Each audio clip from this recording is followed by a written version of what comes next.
Salut tout le monde et bienvenue à ce nouvel épisode du Horreur Critique. C'est le troisième épisode du marathon spécial à 8 pattes et nous critiquons aujourd'hui un film de série B sorti en 1975, The Giant Spider Invasion.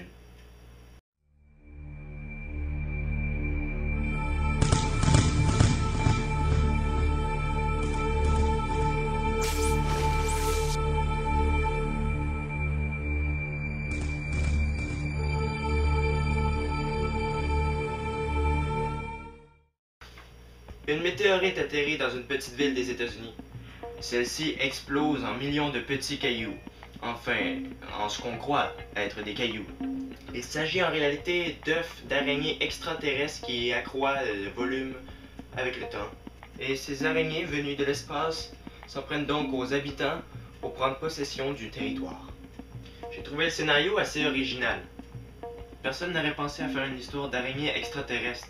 En plus, elle aurait pu être très efficace pour faire peur si ça n'avait pas été des effets spéciaux merdiques. Mais ça, on y reviendra plus tard. La réalisation a été faite par Bill Rebane. Ce réalisateur était connu pour avoir fait des films à petit budget, tels que The Giant Spider Invasion et Twist Craze. Au début de Giant Spider Invasion, il y a malheureusement des longueurs. Ouais, l'histoire et l'action prennent beaucoup trop de temps à s'amorcer. Et puis la réalisation manque de professionnalisme. Regardez cette scène par exemple. On voit parfaitement le micro qui capte la voix des acteurs. Ça se voit amateur. Sinon, il y a des scènes d'horreur tout de même bien conçues.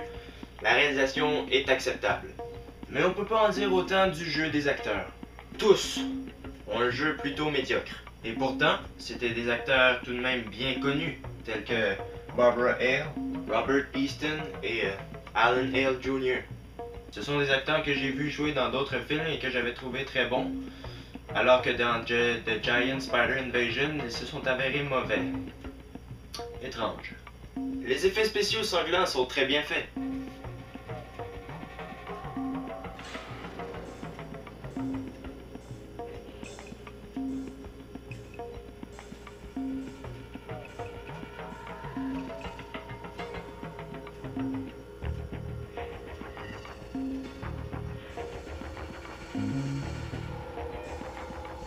Et puis pour la majeure partie du film, on utilise de vraies araignées.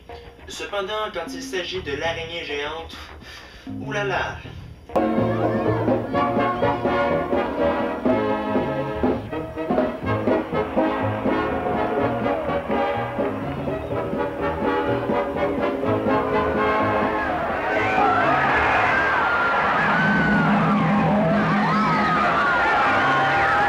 Je parle au nom de tous les arachnophobes.